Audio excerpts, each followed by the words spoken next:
Here we go. There we go. Evening, everybody. I think I need to get rid of this headset. This headset is giving me a headache if there's people in the box. Hold on.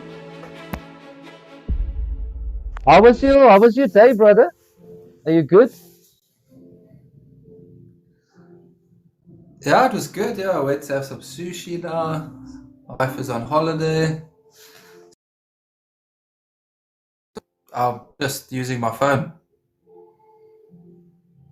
On my videos, I use a mic, but it's very complicated. My mic doesn't work with this phone, so Oh I shit. record the audio with a Huh? separate phone with the Okay. mic, and then I Bluetooth the audio from the other phone to this phone, Ah, and then that's a bit of a so it's mission, a eh? whole thing. That is a mission and It a is a half, eh? mission. Yeah. Yeah, no. I see if I got my Bluetooth headsets in, then I get like a echo in the background in my side. So Oh, is yeah. it? Yeah, so I decided, nah, let's just leave that out of the way. I guess our other co-host is working night shift. Uh, do people still Bluetooth songs? Yeah, I guess they do. They do indeed. I guess that they say old school is cool, I believe, right? Anyway, we got a lot to speak about, Mr. Kraus. What a lot to speak about? Yeah, keen, excited. Absolutely. What is There's this some now? nice. Episode 4? This is episode 4 indeed. We've got Episode 1.6K 4. likes. Sure. We haven't even hit 5 minutes into this. Episode Nice. 4, Thanks, and people everybody. are supporting us, man. Yeah, man. So our guests, our co-hosts are working night shift. So the show is ours from here. The floor is ours, man. Some good, Yeah, some let's good, get it some good going. stuff, some good stuff to talk about. Yeah, so I believe there was a lot of controversy over the weekend. In the week, I believe. This guy, man. What you guys' thoughts around this guy? Let's speak Dan Ashworth. Yeah, I mean, obviously, I'm not too much of an expert on this. So he was at Newcastle, then he came to you guys, then he was on gardening leave. What does that even mean? I'm telling you, the gardening leave, it actually, I've got no idea what it is, but I see they throwing those kind of words around in the media. Good evening, sir. I have Welcome. no idea what gardening leave is. And now he's gone. How long has he been there? I Like think a five year or months. something. 5 months. 5 months. 5 months. It doesn't make sense. Is he the one that brought Amarim into the club? Uh, he held on to Eric Ten Hag and he were looking at Southgate. And they were like, no. And then next minute, and then he was gone. And people are saying he left by mutual consent, but I think Ineos is being a bit ruthless because they are looking to put United back on the map. So you see it as a positive. It's difficult to call it.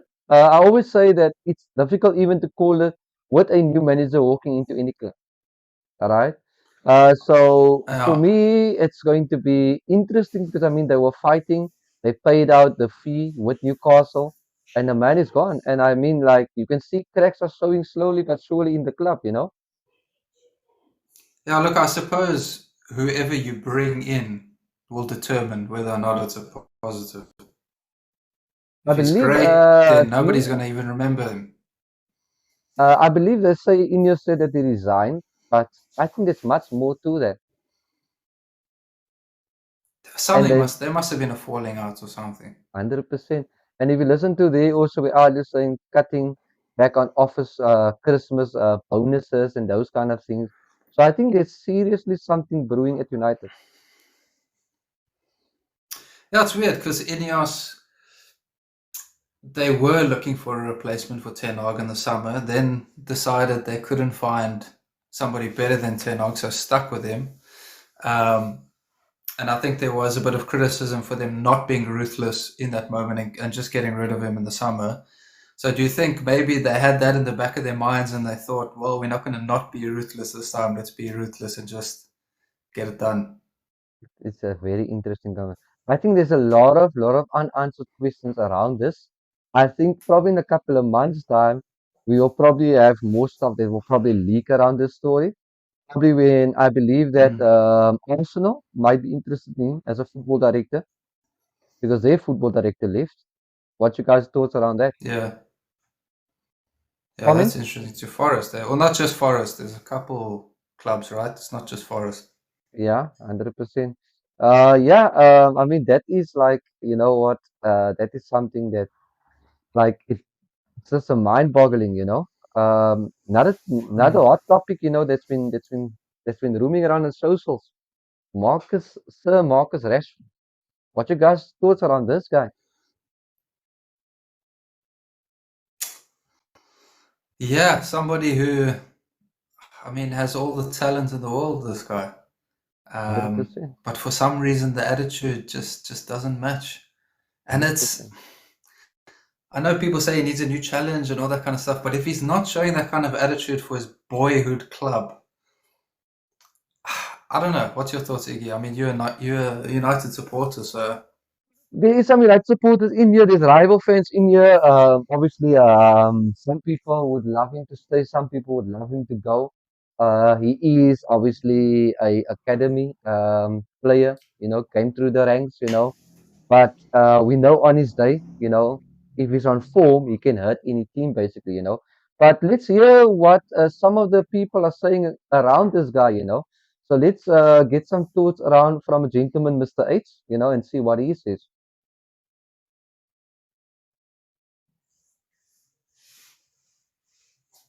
See what the public says. What's up, everybody? Trust that you're well, Mr. H here, and so happy to be a part of the Sportcast podcast.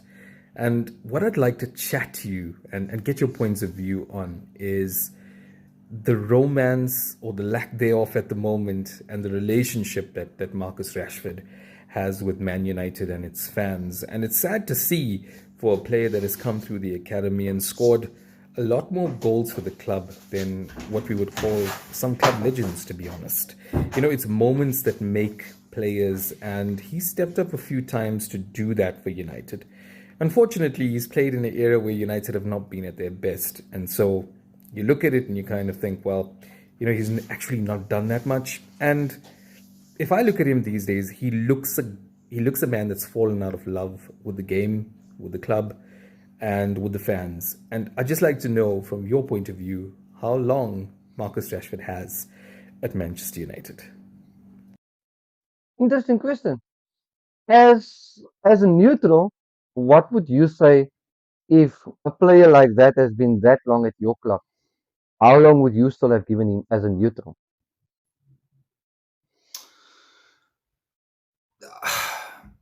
it's hard because there's been so many managers. So if he's not on board with this project and not showing the right attitude by the end of this season, then I'd probably say, okay, it's time. It's time to go. Okay. There was half a season. I think it was Eric Ten Hag's first season.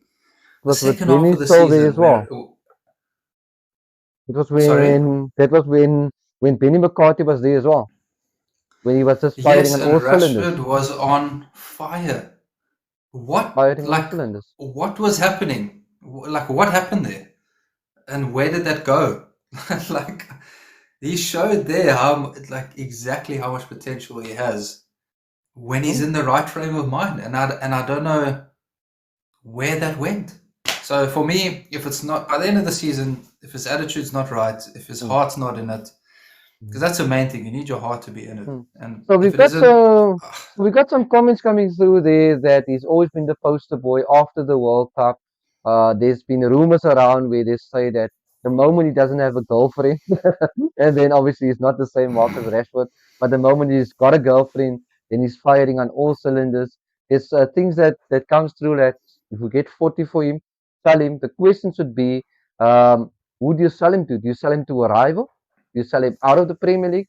Who do you sell him to? mm, If he was at Liverpool and the option came like, we'll give you 40 million for him, right? At a club like, let's say, Arsenal. Because Arsenal, he would fit in over there as well because they don't really have someone that can actually stay fit. And Marcus doesn't really get a lot of injuries that I can remember personally. You guys can help me in the comments as well. Yeah, I wouldn't sell him to another Premier League club. Definitely not. I don't 100%. like. I would never want Liverpool to be. You know how the London clubs are.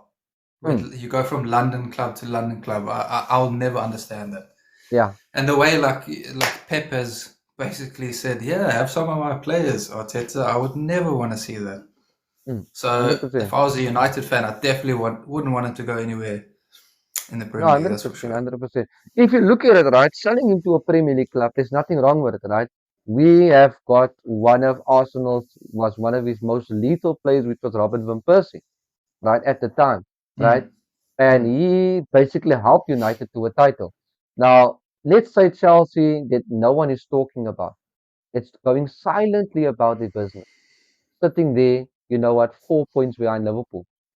Say they get a Marcus Rashford for more depth. They've got enough there.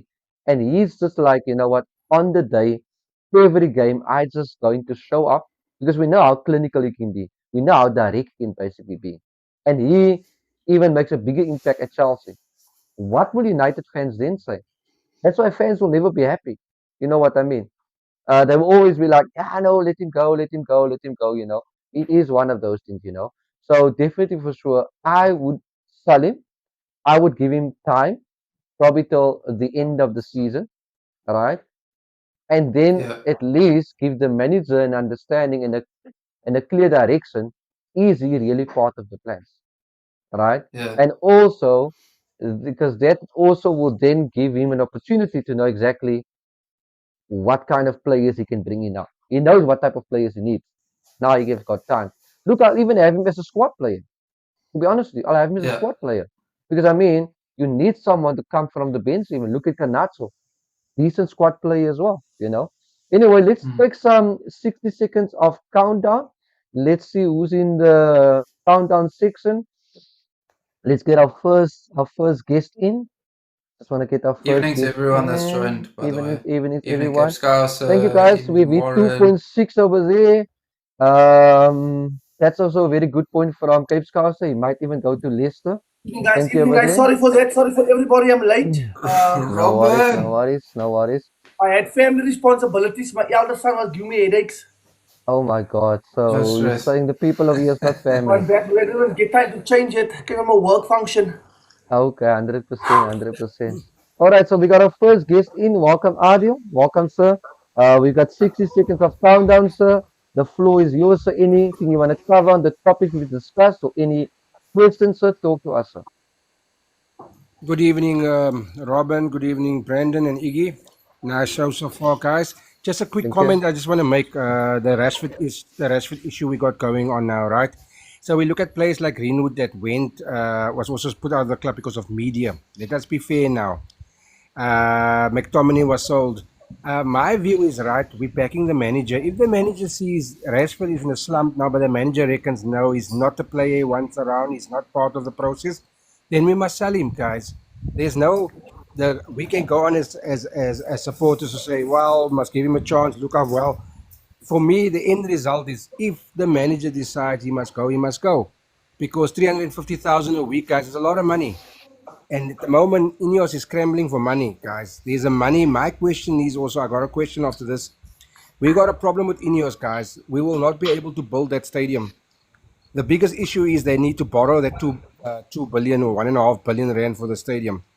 I see that as a massive problem because that is where the Glazers got us into trouble. So I want to hear from you guys. What is your view on that? Do you think there's still a chance that the Arabs can come in and buy our club?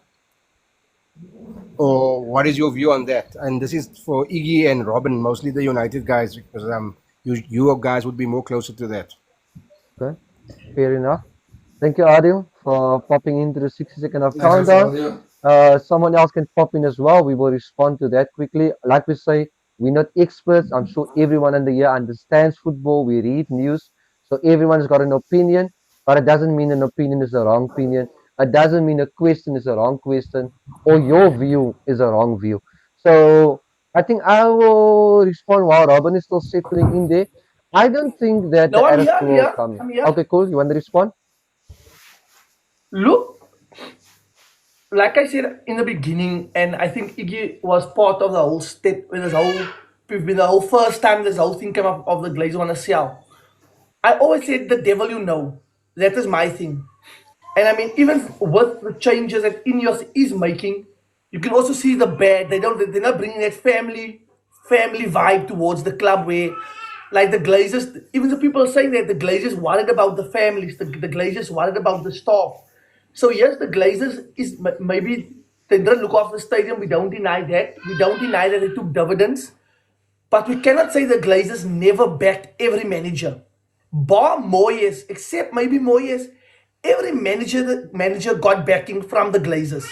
So yes, from the outside, like the stadium and those things has been neglected. But for the performance on the field, I mean, every player they bought at the time was a well sought after player. We got Pogba when he was at his peak when he came to United. Uh, Zlatan we got for free. He brought Mkhitaryan. It was ripping it up in the Bundesliga, just to name a few. These are players that every manager got along the way. So yes, they took from the club, but they also invested a lot into players. Number one, number two. If the Arabs should come in, I think they will buy the Glazers out. But I think Ineos is here to stay. I think that's good. If the Saudis must come in or the Qatarians, I think they'll buy the Glazers out. But Ineos will be remaining. I think so. I'm gonna just touch on that because I don't want to dwell too long on that topic because I've got another 6 second of countdown person. If you think about it, right, Ineos came in, they also were long in a fight to get the club outright. But then they struck a deal to get a percentage, and their goal is at the end that they want to buy the club fully, right? And that has been agreed in the future, right? But that is still a long process. However, we are gonna get that way. We're not gonna be happy at times. And look, for me, just to respond to what Adil is saying, I will back any manager that comes in, right? I might take the piss when it comes to, you know what, messing around in groups and that, but the manager is always the first person I back. If he say that Rashford is not part of his plans, which he hasn't said it yet, but they just said that he is up for sale. But I haven't said that he's not part of the plans. So therefore, I say if he's up for sale, I say give him what time till the end of the season. That's what I basically say. If that answer my feeling around the Rashford feeling, Mr. Van Rienen, sir, you got a 60 second of countdown. So anything you want to speak around the topics we've covered, or any other things so you want to bring to the table, we can cover that as well. Now, I'm gonna pick up on the Rashford story. I think selling him will be good for him in the club because it's been up and down with him, up and down. If I can personally tell it, he's 10 years there. I would say 3 years of the 10, I could really say that Rashford was the guy we could really say now that is a good season. When he came out guns blazing, played forward. Van Gaal bring him through. He did it for England. He did it for the club. He was there. But with time, his move on looked like he got older. I don't think he became wiser. And he's been struggling and struggling to really be that guy, man. We need. There is better. Okay, Honest, there's better. fair. Better That's players. fair. I look at a quick example. Anthony came on last night. He had that attitude. I want to win. I want to fight. Oh, nobody looks at Anthony as that player. But if you look at him, he always play for the bench, no matter what. Even though he don't play so 100% good as he others play maybe. But Right. what he do is he comes and he brings something different, and he Right. wants to win. Fair. That's my That's fair. point of view. We Thank need you, that sir. attitude on players. Thank you, sir. Appreciate that. So basically, I think if we can, evening tricks, I think if we can actually wrap it up that we need basically any club out there basically need players that actually show, you know what, I fight for 90 minutes. I actually run for 90 minutes because it's your job. You're getting paid to do that. That's why I always have a good love when people tell me, look at what Haaland has done. He scored this goal, he scored that goal. His job is to score goals. He's been he's been hired to score goals, right? But the thing is this, we can talk at times about that's a different topic again, you know. And I'm gonna keep it on to the Marcus Rashford, right? I want to hear another view from someone else, right? And it comes down to also if you look at this, right? which is the following over here. I want to speak about Rashford again. Okay, while Great you busy panel. looking there, My name is Roscoe. my thing with I'm a Man Rashford. United Okay, fan. Um, Having seen the result against Nottingham Forest over the weekend, I have a few questions for you guys, man. Seeing Amarim's system, he likes to play the 3-4-3 system, which is a bit different to what United is used to. I wanted to ask you guys, do you think that Ineos will give Amarim the time that he needs to succeed at United? And do you think they will back him in the transfer window, not only in January but also in the summer? Will they back him to buy the proper players needed for his system? And do you think they will give him the authority to maybe sell like a player like Marcus Rashford that clearly doesn't suit his system? So let me know your opinions on that. Okay, cool. So we got another 60 second of countdown coming in. Mr. Josie Daniels, good evening, sir. Welcome. We'll give you an opportunity first, and then we'll cover that video and also Daniels's questions as well, and anything he wants to add. Good evening, sir. Welcome to the Sportcast, sir. Oh, yeah. Evening. Good evening, sir. Marcus Rashford. The great Marcus Rashford. Ballon d'Or Marcus Rashford. Please give Marcus Rashford to Liverpool. And he will score 20 goals in the Premier League. Okay. The thing with Marcus Rashford is no coach for me, and this is only for me, they didn't demand a lot of Marcus Rashford. He's been there. He's been the number one guy since he came into United. He's been the number one guy. He's been hailed as he's from United and all that.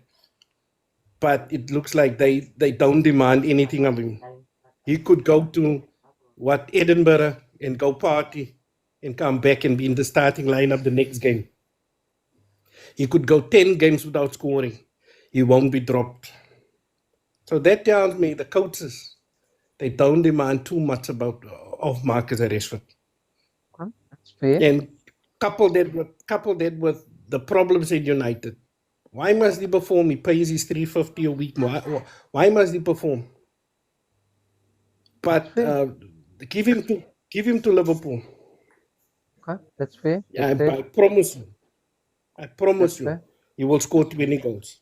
Mr. Daniels, I And appreciate you, To sir. play up front, Jose. To play up front. If I can take Marcus Rashford over Darwin Núñez, and I love Darwin Núñez, but if I can take Marcus Rashford over Darwin any day of the week, Marcus Rashford won't miss 40 chances in 2 seasons. I can Okay. guarantee you that. 100%. So And basically, for what you are my saying that if he had a Darwin Núñez work rate and attitude, with his goal scoring ability and his talent combined, like Brandon mentioned that, I think it was today or the other day you mentioned that, yeah. then you'll actually have Yes, a if you can perfect combine the player. two of them, you'd That have a will hell actually of be a a player. perfect player. It's almost like Trent. Né? Trent could do whatever you wanted at Liverpool. Klopp will start him again. Trent can not defend on games where we need to defend. Klopp will start him next game again. What you see now with Trent is Slot say, listen, if you can't defend 60 minutes, please come sit. But he's been good at defending this season, though, Jose. And 100%. yeah, Much better at defending. he's been good this season. I'm not saying he's not been, but my thing is this: Slot demands more of Trent defensively than what Klopp did, and that's what I like. So Bosla is not performing. Ryan Gravenberg's not performing the other day. Please, James, come.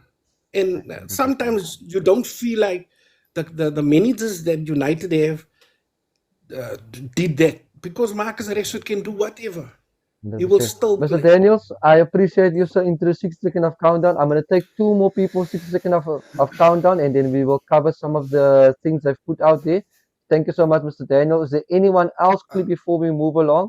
that wants to jump into the Just by 6 the way, second countdown? I agree Yeah. that Rashford wouldn't miss 40 chances, but I don't think he would have 40 chances. I don't think he would be in the 100%. same positions that Nunes finds in me. That's why I say if you can combine the two players, you would have a great player.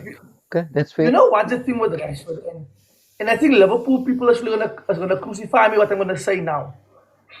Rashford will suit a on a slot system because they win the ball high up the pitch and they play counter-attacking. People can now say I'm talking now nonsense. If you look at slots football at the moment, it's very rare that they're putting 30, 40, 50 passes on. So him, and if you look at Rashford, on his best seasons, he was playing counter-attacking football. His best season under Eric Ten Hag was his first season when they were playing counter-attacking football. As soon as they went to possession-based football, that's where Rashford lost it. Rashford wants to run onto defenders. Rashford wants to run behind the defenders. But in possession-based football, he's not getting that right. At Okay, Liverpool, 100%. the chances that Nunes is getting, you will convert at least half of those chances. And I'm a critic of Rashford. I'm a critic of him.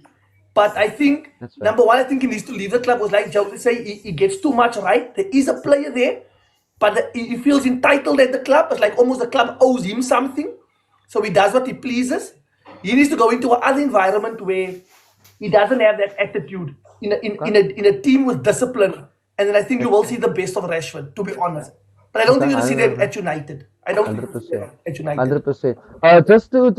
Just to touch base on, do you guys think the new system, the 3-4-3, the one we got up on the screen, like the gentleman in the video was saying, could it be that that doesn't fit the Marcus Rashford system? That Marcus Rashford doesn't. don't fit in that system? So that could be doesn't. okay. And do you think, like the gentleman was asking, do you think this man, Ineos, will back Amorim in the January and in the summer? Do you guys think that they will back him? I think personally they will back him because he's bought a left back, 17-year-old. He's literally showing that he wants to obviously, back, the new manager. And I think he is going to do it because he can see the potential Amorim has got, They have to back him. This is the first time where they have their manager. This is their manager. Yeah. They have to back So him. I agree with Brandon. I don't think they might back him in January because of it's gonna be tight financial wise, but I do think summer they're going because remember, Dave Ashworth didn't want him, but Sir Jim Wilcox and Brada wanted him. So this is the man they wanted. They paid him out of his contract to come join United. Cool. So I think they will back him. Okay, we're gonna take one more caller. In the 6 second of countdown, Zahir, welcome, sir. You've got 60 seconds. So anything you want to speak around the topics we've covered? So anything new? Talk to us, sir. Welcome. Good evenings. Was nou so lekker? Wat doen jy guys eet? Net 'n laaste te koel drink. Zahir, welcome, sir. I Zahir, I was about to say Rashford, man. For me, Okay, cool. Rashford personally, for me as a Manchester United Okay, cool. supporter, for me, Manchester is really not fitting in this team at the moment, man. Okay, Lots of mistakes. okay, As I see last night, also the game last night against another team. I mean, Rashford is Rashford. We know for a fact a one-on-one with the ball, anything Rashford will make it happen. But for now, Rashford is off. He's off. okay. All right, You perfect. understand? So by selling him or doing that, making hard changes on him, I think it's a little bit harsh, man. Okay, You see, he still need to. I think Rashford still needs a bit of growing up to do. okay. That's fair. I mean, Anything but on he, your what is he now, like 27? 27? I think so, yeah. About 27, 20, yeah, 26, 27, yeah. 100%, I mean, 100%. he should be entering his prime now, technically. Definitely, yeah. I agree with that. I agree with that because most of the players reaching that age are already in their prime.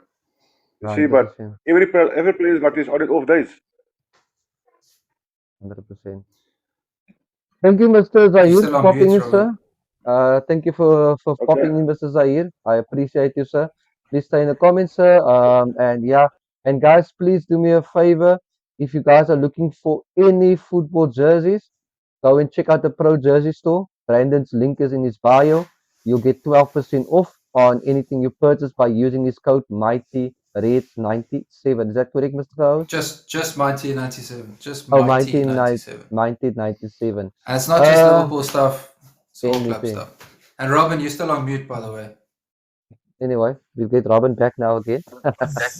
Anyway, let's talk Darwin Nunes contract. Expiry of contract. Oh, you mean Van Dijk? I mean, Virgil van Dijk, apology. Yeah, I mean, what really can I say about it? Apparently, all three players have been offered a contract now. So Okay. I don't know if that is true, but it is from David Ornstein, so it is a reliable source. Okay. So, I mean, the ball's in their court now, finally. At least finally the ball is in their court. We're not just sitting here saying, when are they going to offer a contract? When are they going to offer a contract? At least, I guess, supposedly, they have all been offered now. I guess, Mr. Covers, that is a very, very touchy subject. But you know what? Seeing that you still need to get over that, is he going to sign whatever? But let's hear what the public is saying. We've got Neil Reuters, Liverpool supporter. Let's hear what his thoughts around the Liverpool captain that rejected the contract. Football fans, we need to talk about Virgil van Dijk. The Liverpool captain's contract is set to expire in 6 months' time in 2025. Now, Liverpool have put forward a contract to Virgil van Dijk. However, the first initial contract was already turned down. Now, what does this mean and what happens next? The main issue seems to be the length and the value of the contract that was offered, and it seems like talks aren't progressing. Now, this means that Virgil van Dijk could be starting to negotiate with non-English clubs in the weeks that are coming. Now, here's the twist. Liverpool have already been looking for a replacement. And one name that has popped up is Murillo, that is at Nottingham Forest, 22 years old. He's young, he's left-footed, he's got leadership qualities and abilities.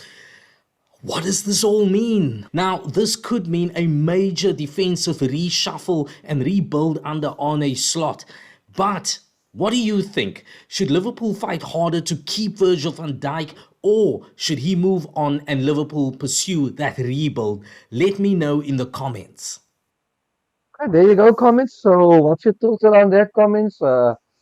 Robin, if Virgil van Dijk was at United and you find yourself in a situation like that where Virgil van Dijk don't want to sign, would you take the youngster? You see look, whether I want to admit it or not, I think he's a bloody good defender. That's number one. Virgil like is a bloody good defender. So if you knew you're going to lose him and there was initial talks that of you also look either first, number one, is there someone in the academy? Number one. Number two is there someone out there that you can replace him that's gonna come into your team that's either gonna keep the same standard or you're going to become better. And there's very few defenders out there that is currently better than Van Dijk. But my problem with that is especially like you at the club that I won't say the club made him, but the club had put him on this pedestal where gave him the platform to become the player that he is. And the club is saying, look here, I will give you a 2-year contract for so much, and with additional 1 year if you don't get injured or out of form or whatever.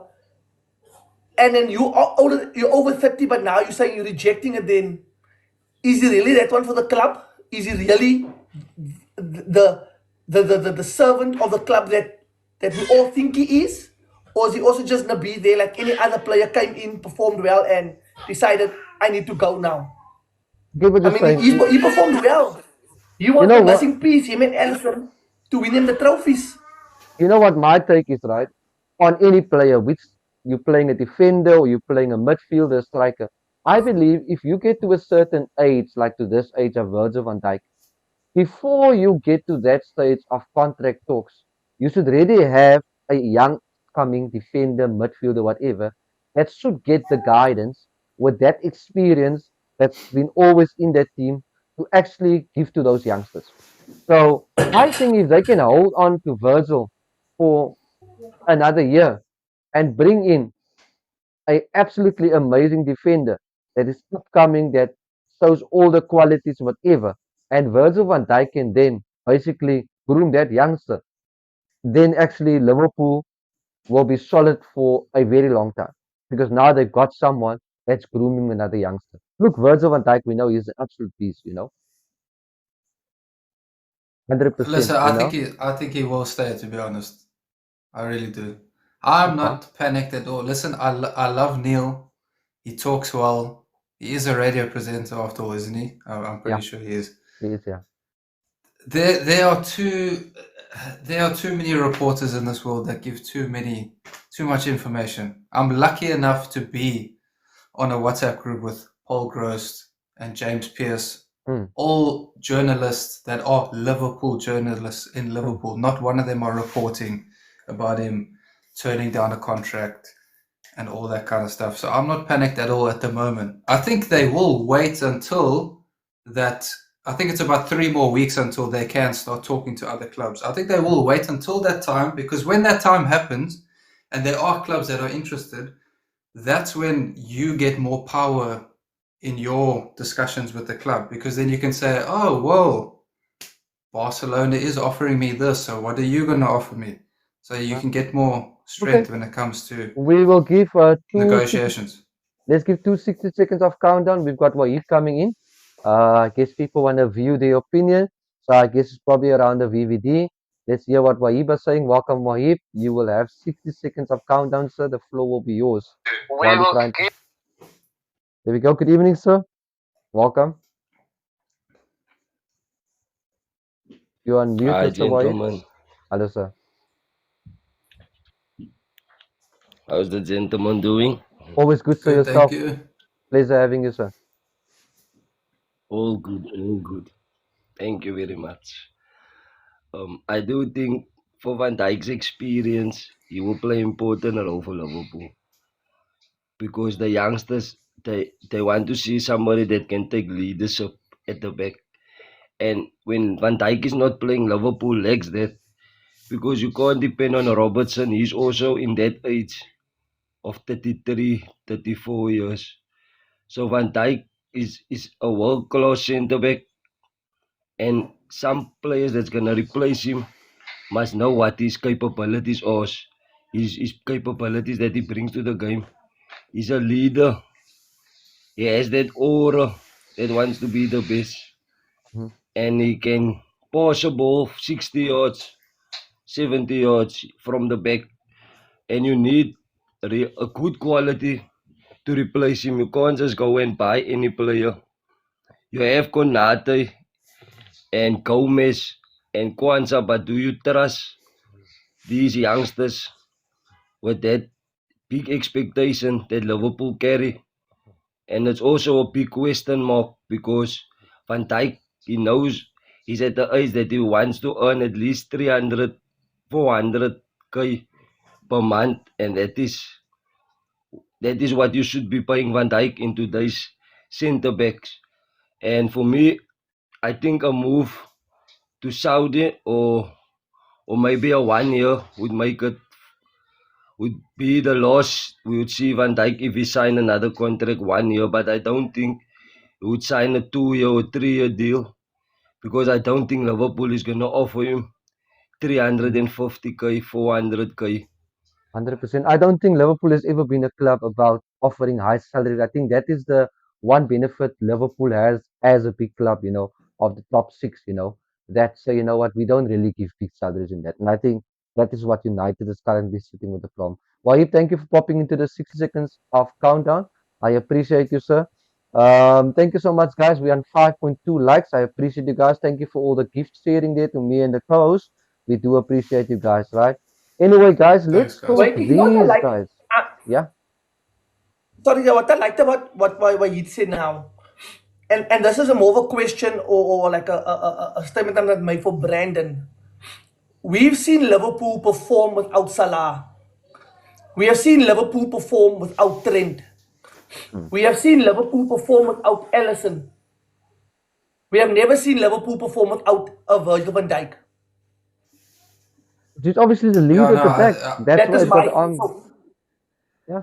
so that alone he's- there tells me that They need to make a plan to tie him down because they've performed without the Salah, they performed without the Trent. We've Mm. seen recently that they performed without the Ellison, Yeah. but we've also seen the time in Trent when Virgil got injured with his knee. What Yeah. happened to Liverpool? 100%. He's been a key factor for them. And I'm sure Brandon will probably agree with that. Oh, he's irreplaceable at this moment in time. I can't think of one person where I go, oh yeah, no problem, we can just go get him. There isn't that guy. Yeah, Who can we go get? 100%. Anyway, guys, let's talk about these guys. They've been very unlucky, eh? These guys in the yellow. The Wolves. Oh, yeah, this would have been perfect for my mate to come talk. He would have had a lot to say. But seeing that he's not here, we've got actually an opinion regarding these guys that's been so unlucky. Let's hear from Warren, Liverpool supporter. What's his take on the Wolves game?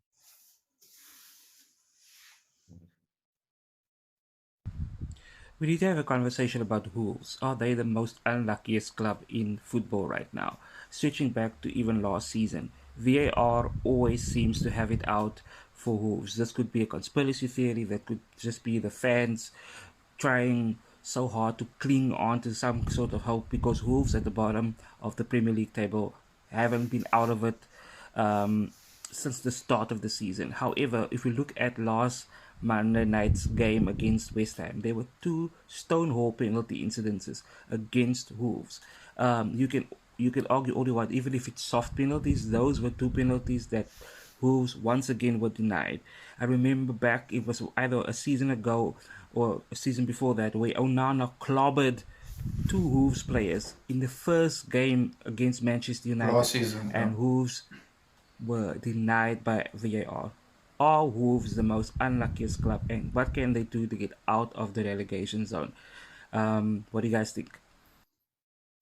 Brandon, you want to respond to that? I agree. Both of those were penalties. I think Wolves fans must have seen that penalty that got given against Liverpool, where it was outside the box, and then seen this one that didn't get given for them, and must have been so angry. Because I mean, it does kind of start outside the box, but then it definitely continues into the box. So yeah, you wouldn't want to be a Wolves fan. And now, I mean, today there was the news also that Lamina got stripped of the captaincy. So Yeah. there's a lot of things going on at Wolves at the moment, and it doesn't look like they're going to sack Gary, because Gary O'Neill seems like the yes man for that ownership at the moment. And apparently they have spoken to a couple of managers, and like David Moyes, even Allegri as well. They've even spoken Yeah, to Allegri as well. and Yeah, apparently, Mm. as soon as they found out what the what's the word, what the plans are, the talks just end right there. They don't want to talk anymore with Wolves. So Mm. Gary seems like the yes man. Mm. And it's tough. Luckily for them, there are other clubs that are looking just as crap, to be honest, this season. So they do have Yeah. a chance to stay up. 100%. Yeah. But yeah, not a good time for Wolves fans at the moment. Yeah. So basically, what would you say, Robin? What would be a good plan for them if you were as a manager? What would you say? What would you have changed, like in Wolves, to get you out of the relegation zone? Comments, you guys can also give yours as well. They're losing some good players. They're not playing bad football. Yeah, the and not only grass that, against not only them. have they lost good players, but it's always been their captains. 100%. 100%. You know where I would start with Wolves? My first thing I would do is, I don't know if we usually remember a few years ago, when it comes to leadership, when Rassi started speaking bad about the referees, 50-50 calls went against the box. It's the human thing of what these referees do. They have like an organization of their own. They need to first try to win the referees over now, because they are not playing bad football. Their games are being caused because of certain Can I calls. just interrupt you there, right? I get what you are saying. They try and win the referees over, but the referee's job is there to do your job fairly. You get what I'm saying? You can't be looking to, like, if you look at David Coot, I don't want to bring it up, but he has done a lot of injustice to Liverpool, but so did he do it to other teams as well. And this is I think where, Robin's saying that they are human beings. So even yeah, if they're sure. not doing it on purpose, it's still in your subconscious It's that the, it's this, you know what's going to happen? They're going to look at those 50-50 calls where if they get it right, okay. If they get it wrong, it's okay. It's a 50-50 call. But at the moment, 50-50 calls are going against them. They need to now come out. And this is not trying to throw any shade at Brandon or Mm. Liverpool. As soon as this thing of David, of this bloody drugger, snorting ref came out, every 50-50 call almost is going for Liverpool now. It's almost like they're trying to make up and saying there is no bias towards Liverpool. But we've Mm. seen in the past there was a bias towards Liverpool. So the human factor comes in, and at this moment, go look at the game since this thing of David came out. The majority of the 50-50 calls is going for Liverpool now. Whereas a season or 2 seasons ago, it was going against Liverpool. I wouldn't Why? say Because they every, I started wouldn't bad say mouthing the every ref. decision, I wouldn't say every 50 call goes against them, but there is quite a few that does go into direction. And I understand where you guys are coming from, that, you know what, they are human, whatever, but they professionals. You know what I'm saying? It's like the same thing like everyone is bashing. I take the piss out of Darwin Nunes when he missed a chance, clear cut chance. Take the piss out of it. But his job is to score goals. You know what I mean? It's something simple. You should be getting it right. You know what I mean? Now, what irritates me the most, you got VAR to back you up, but VAR also gets it wrong. You know what I'm saying? That's why I say, for me, money has kind of killed this sport massively. You know. Anyway, we got another caller in here. We'll take another caller quickly before we move on to our next topic. Welcome, Byron, to the Sportcast. You got 60 seconds of countdown, sir. Hi, good evening, gents. evening. Evening, sir. So, regards to rules, I understand what Robin is coming from. Like, you start, you see, the thing is, it's now at that stage where players are frustrated, they're not getting the results. So you're trying to get the basics right in terms of if a call goes against you, and we also the reaction after the game. Now the other night.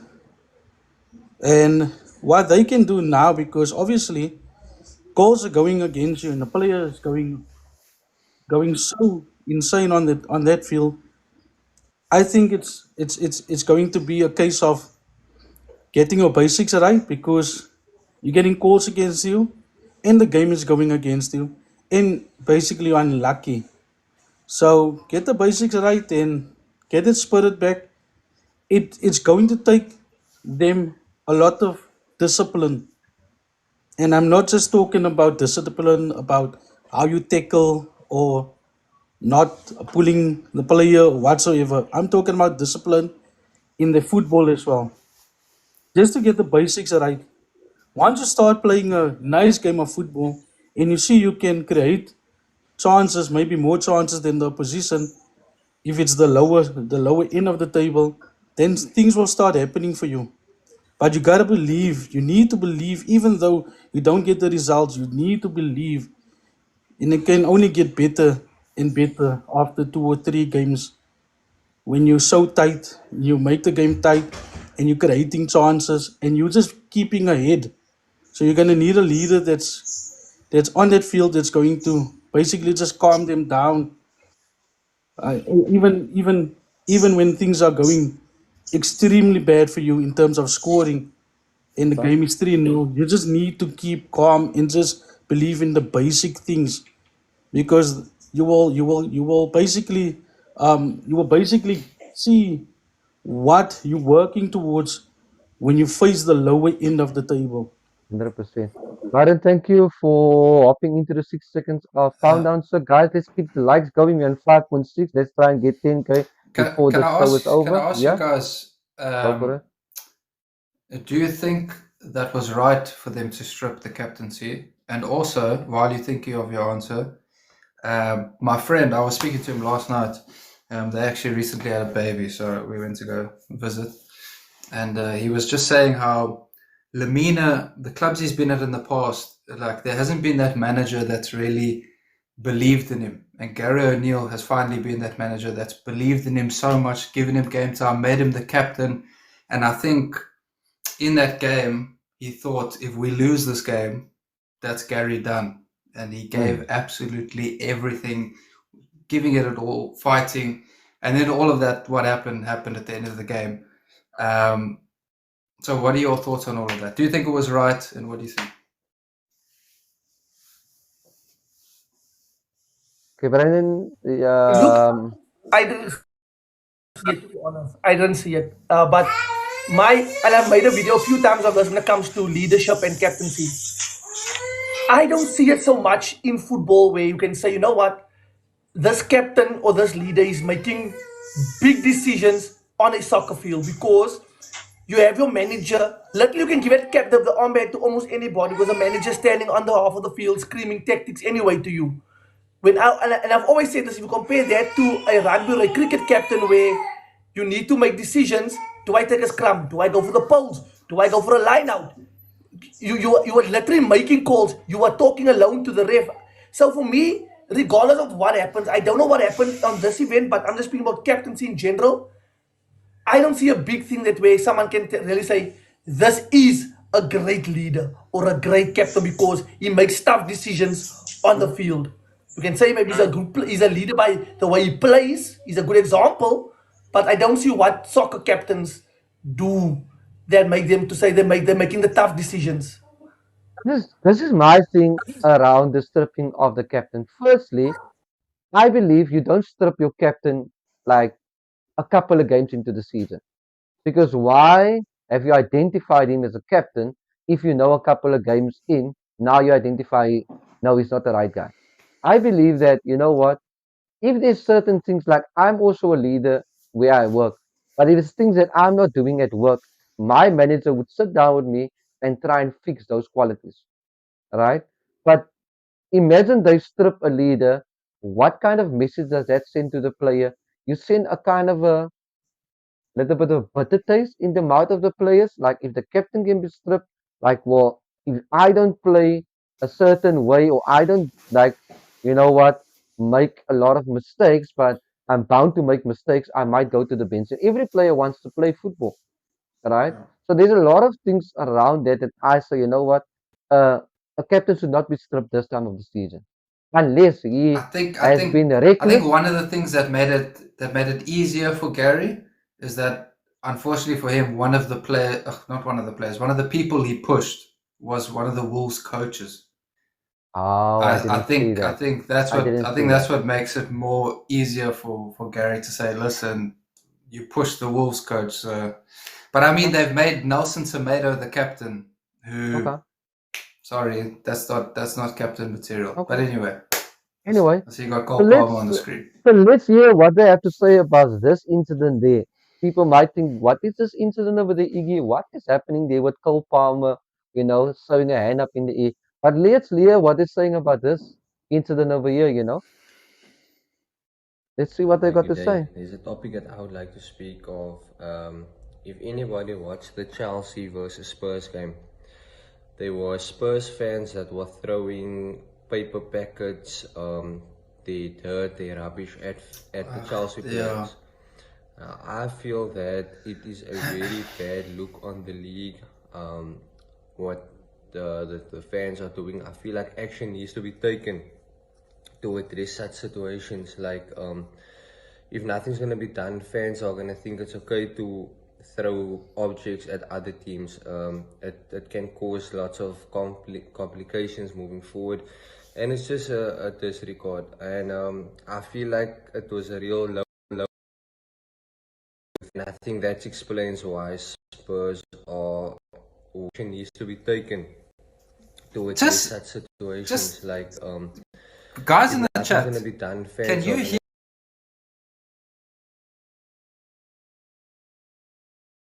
It's okay to throw objects please at clarify other teams. It can cause This lots of is wearing. You must take this weak stuff off. forward. And it's just a I'm back. Yeah, bring up the technical difficulties, sign. 100%. I do apologize. Technical difficulties, those things do happen in technical difficulties. But yeah, I am back. I am back. So what you guys So have thought can you around hear us right fan now, behavior? Iggy? I can hear you guys 100%, guys. Thank you for the Okay. patience. I do appreciate the comment coming through there from Keenan saying You that I sound am very using soft now. Saudi. I'm using Saudi Wi-Fi. You know. Thank you, Keenan. Appreciate you there, sir. Can you guys hear me now? 100%. So what's you guys thought around fan behavior, Yes. guys? So What's it? people in the chat did none. Should I So play? that's what I just want to find out quickly because we actually did kind of talk about it a bit. Okay, The people let in the me. chat, did you hear any of mine and Robin's Already. conversation? Okay, what happened? Rain and Mobisla don't go well together, Iggy. Change something. Something needs to change up there. We're Okay. just gonna have to. Apparently, they didn't hear the video. We're just gonna have to. We're gonna have to talk about it again. They didn't even hear our conversation. Speak of if anybody watched A the game? Chelsea versus Ah, Spurs come game, on. Calm down, This is Robin. when- this is when we get up and Calm come down, back. Robin. in paper packets, We need other their technicians. dirt, their rubbish at the Chelsea players. I feel that it is a very bad look on the league. What the fans are doing, I feel like action needs to be taken to address such situations. Like if nothing's gonna be done, fans are gonna think it's okay to throw objects at other teams. It can cause lots of complications moving forward, and it's just a disregard. And I feel like it was a real low blow from the Spurs fans to do that, to throw their rubbish on the field. And I think that explains why Spurs are where they are in terms of winning trophies, and that's why they're not moving forward as a club, because their fans are horrendous in their behavior. Some good things he actually pointed out there, right? I think the fans has got a massive hand in all clubs. They don't give managers enough time, don't give players enough time. Like they walk out of the stadium, and they expect these players to deliver them silverware. They expect these players to give them a performance, right? That is why, as a United supporter, I have to applaud Liverpool for their fan base. They can be behind, they can have like other team is outplaying them, but their fans, you gotta applaud them. They like the Dortmund fans, they like the Rangers fans, they like those kind of fans, and it's very rare to find that kind of fan base. So you gotta applaud. That is why certain teams are just, at certain times switch on at any time. Yeah, I'll say what I said earlier, Robin, and then you can just say exactly what you said earlier as well. I hate when people throw rubbish onto the pitch. I hate it so much. Like it irritates me. Like I don't understand what those people are doing. I think it's borderline barbaric, to be honest. And bring on your point about passion, Robin. And you're on mute. You're on mute. Over the years, this is why soccer fans have always behaved. Over the years, it's been like that. Whether it's at a club football game, in the local community, or wherever, it's always been this way, and they make it out like it's passion. For me, it's not passion. It's hooliganism. They are hooligans. They are causing they're making a mockery out of the beautiful game. They're turning it into a ugly thing where I would want to take my kids to a game, and I know there's gonna be things like that happening. So in the professional era, the club needs to take responsibility for that, and those players should be banned. And the club needs to take a fine for allowing that, to make it so easy for them to do that at the stadium. Okay. So and Robin, what do you think about Mooncake saying you cut your hair because Amaranth kept losing? So you ditched the lookalike thing. Anyway, we're gonna take another 2 people to come into the 60-second of countdown.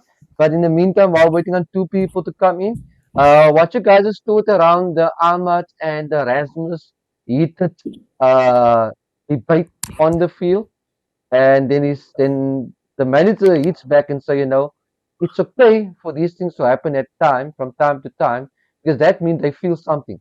Meaning, the way I understand it, it's either saying that, you know what, if they are not putting in the performances, they're looking poor on the field, they're not delivering the passes they're simply delivering, They're not finishing the chances. So they should have those kind of heated things, showing it the kind of passion basically comes out of them. That's the way I read into it. I'm not sure what the comments It's say, good. what you It's guys are good. saying. You guys agree with Shows that that? they cared. It's good. Yeah. Like you said. And these people there, and the majority of the people that are speaking this rubbish has never played sport. Hmm. I know, and you know I played sport. If a guy don't pass to you, it was in a better position, and he takes a shot and he doesn't score, you're gonna blast him. Yeah. You're gonna tell him nonsense. Yeah. And a whole week, especially if you win, like in this case, United won, on a training field, there'll be banter for that guy. Yeah. That's a part and parcel of the game. Now they make it a big thing like that these two are fighting. No. Rasmus is saying, I was in a better position, I was on a hat trick. Why didn't you pass? Why did you want to go? Yeah. So for me, I see nothing wrong with it. Yeah. And I fully agree with that. I'm not sure how the comments feel over there. And this is still okay. I'm okay with these kind of behavior. But with this kind of behaviors, that I'm not okay with. Which is these ones. Right? Lineups been leaked So by a just player. explain to me what happened here. So apparently, the lineup was leaked by Canacho, who the first 11 will be. So that is, for me, players So should not is be that like a leaking. for a betting thing or something? That's apparently to the media or something, saying to them who will be the first 11. That's why I'm always surprised where you see that, like, the media knows exactly who's going to be, like, even these Muppets, like, I don't want to use the other words because TikTok might just do something to me. Like these Muppets, like the Skullbreeze and that, they like know like hours before the time. You know what I mean? Who's going to be the starting 11? So that only means that, you know what? These players are leaking stuff. You know what I'm saying? This is just like rumors going around. What I'm saying is this is true, right? This is things that needs to be taken care of. Because when Fergie was there, that's never happened. Like when Klopp was there, Plot is there, these kind of things is not happening. And certain players is getting away with murder. Okay, I think let's give it a couple of days. Let's see if this gets proved to be true before you get too Quick question, overworked guys. about it. I'm not going to go into the whole of this leaking thing of Canacho because we don't know the whole story. But I would like to know why in football don't teams get selected 2 days before the time like in rugby? Why only an hour before kickoff? That's actually interesting question. It's hard because I don't know if I knew more about rugby I'd be able to answer that, but I don't know what if there's any tactical advantage that you gain in rugby by knowing the information sooner or later. I don't know the differences in terms of that. I So you think would have to tell me about that. I think personally, it's about coaches trying to get into each other's heads. That is why they don't want to select ahead of time because these guys, they would study each other's tactics, each other's game plan, whatever. So it's like not wanting your rival to know what you're going to be doing. That kind of thing. That's what I think. That's the reason for that. Okay. Now look here, I hear what you're saying. I hear what Adil is saying. Attacks and counter-attacks. But rugby is the same thing. You also have tactics and counter-attacks. And both teams must be announced for the latest by Thursday. If the game is on a Saturday. If the game is on a Sunday, the team must be announced by Friday. But now you get Rassi that because he's a genius. There's what Sean is saying. It could be also because there's fewer matches in between. It could be like so many things to that, right? I think it's also a lot to do with the sports science in football where, say, a game's on a Saturday, you get the sports science guys that come to the manager on the Friday and say, listen, this guy's in the red zone, this guy's in the green zone, you can play this guy, you can't play that guy after training. It's a bit different in 100%. football. I think they're way more strict in terms of player welfare, in terms of injuries and stuff in football. Now that I like. Now that is for me a nice one. The player welfare.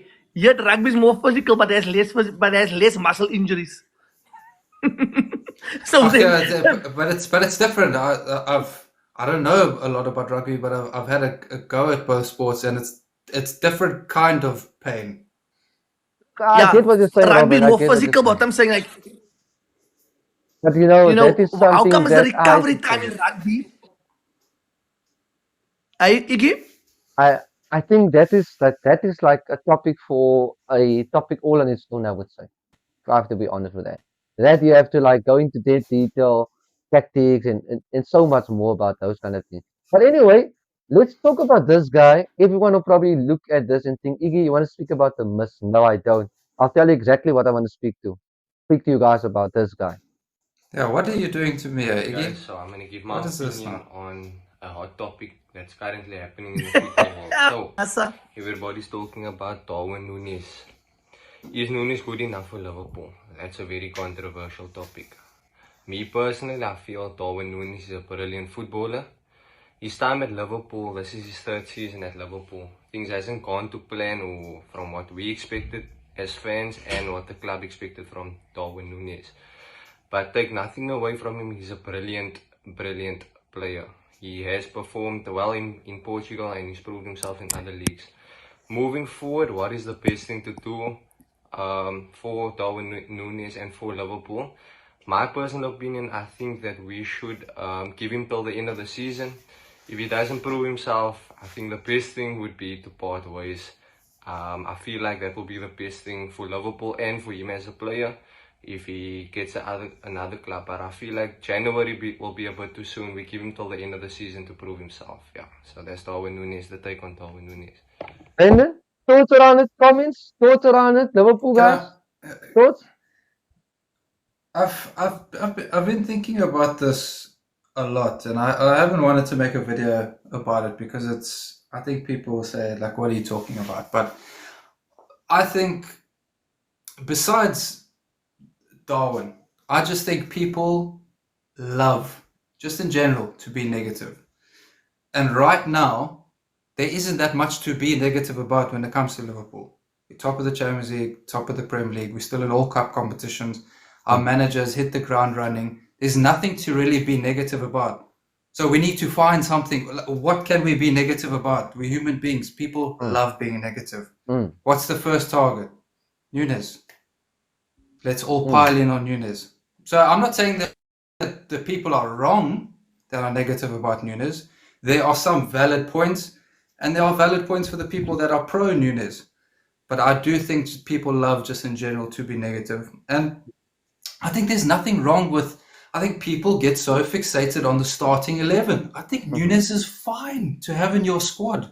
I understand that the price tag is what changes that. That's what makes people go, no, but we paid this amount of money for him, so he can't be a squad player.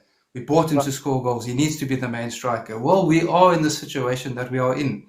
So let's deal with it. There's nothing wrong with him being a squad player. He is someone I want in my squad to come on and flipping run his arse off. When Jota's back, sure, I want Jota up front because he is lethal. But I think Núñez is fine to have in the squad. 100%. Guys, please head over to the Pro Jersey store. Link is in Brandon's bio. Mighty97, 12% discount as well. And follow us on YouTube. If you just came in here, follow us on YouTube. The Sportcast Northwest Rivals, and you can get the full episode. Will be uploaded onto YouTube as well. Thanks for all the support, The uncut guys. version. The uncut version. No, The no ad uncut breaks. No No ad breaks. ads. No technical difficulties. Nothing at all, sir. Nothing at all, sir. Listen, guys, it's 12 So past, and you have not said anything about the Manchester derby. Yeah, that is exactly why I said we're basically wrapping it up now. And that will be wrapping it up. You have to, with guys, this you have to talk about this weekend. Absolutely. So that is where we're ending it off. We're saving the best for last, sir. We're saving the best for last. So I think I'm gonna take after a little bit of talking around this topic, and then we'll take a quickly 60-second of countdown.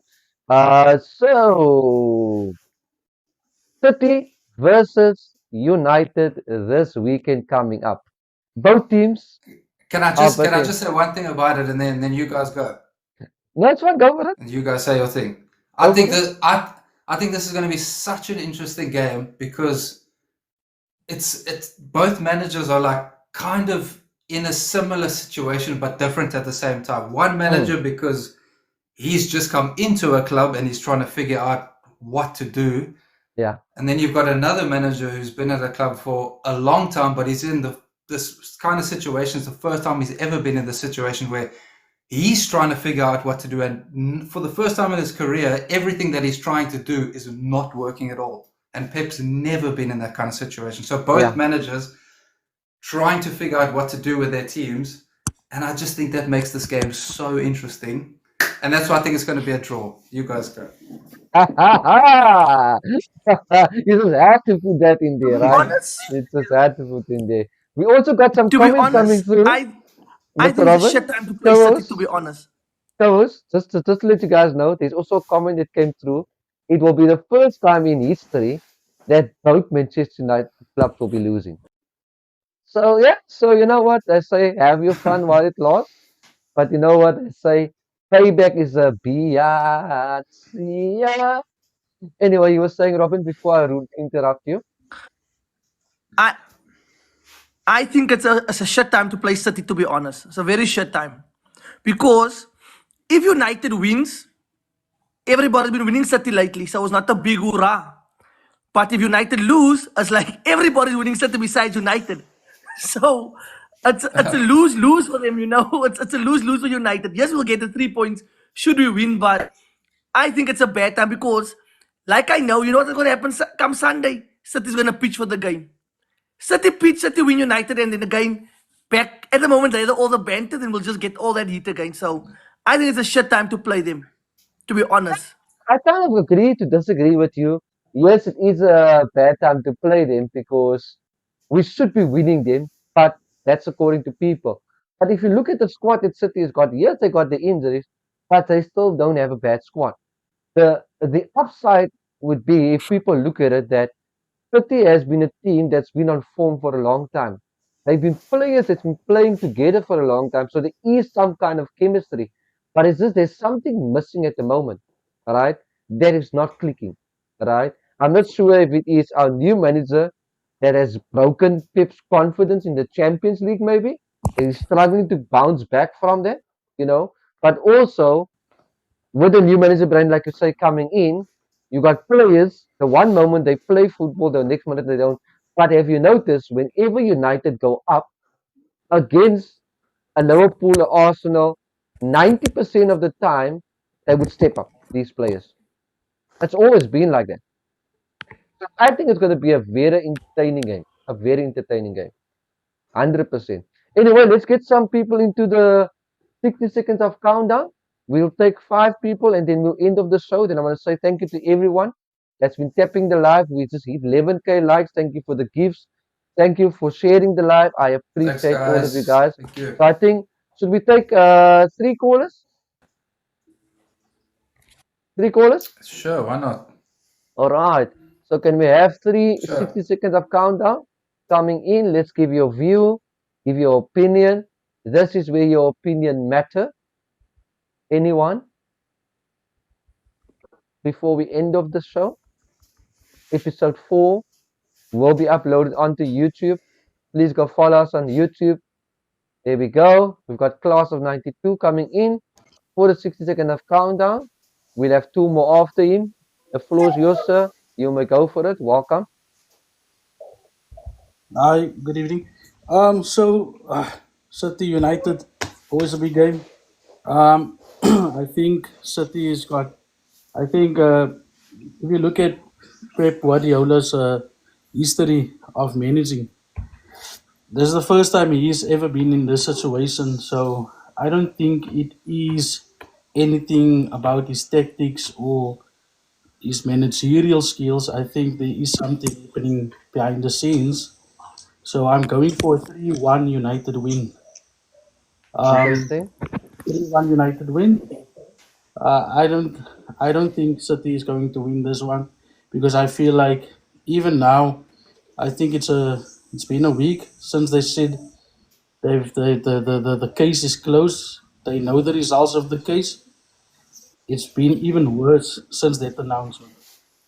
Okay. So 15 more I think charges United's was going to win added that. onto that. 115, which puts him down Yes, 130. Okay, yes. interesting, Something is interesting, just very weird. interesting, interesting. 100%. Brendan, always, Byron, always appreciate you, sir, coming in, supporting us. I do appreciate you, sir. Much love and respect. Thank you again. We will be doing another episode 5 this Friday coming. Please come around. You're more than welcome to send me a 1-minute video about anything, sir. Thank you for popping in. Adil, second caller again. Loving the 60-second countdown, sir. The floor is yours, sir. Yes, guys. My view is with Man City. Obviously, they're in a slump now, and Pep's finding him in a very difficult situation. But the reality is, if City turns up on Sunday, obviously I will back my team. I'll put them down to win 2-1. But the reality is, if City rocks up on Sunday, like Robin said, we're in trouble because they got it all to prove. So it's going to be a very, very interesting game. City's got all to play for. We know, by all rights, if City was in a better form, they will walk us at this current stage because we got a new manager. The team is still, trying to gel. But if City rocks up on Sunday, we're in big trouble. But yeah, let's see what happens on Sunday. Let's see. Thanks, guys. Good show, guys.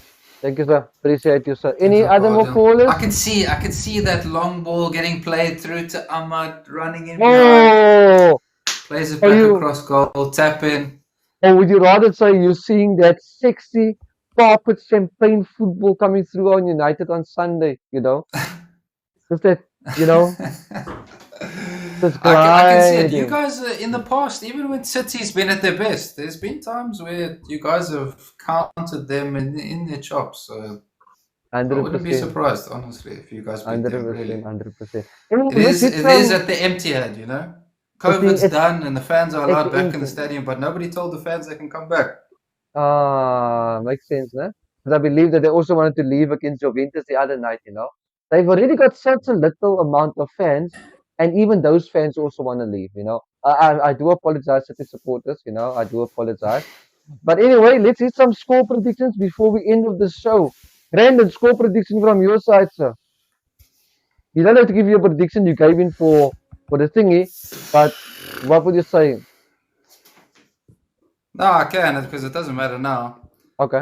I'll say 2-2, but I wouldn't be surprised if there is a winner. I actually think it will be United, but I'll say 2-2. 2-2. Desmond. Well, Robin, let's go, sir. Score predictions from your side. Let's go. Thank you, Nazir. Appreciate you, sir.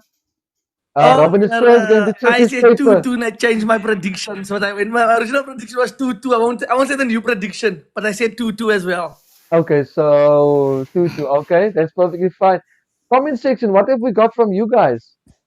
What have we got coming through? Let's see what we got coming through while we're ending off the show. Let's see what. Oh, let's go. No score predictions. We got 2-1 coming through for United from Adil.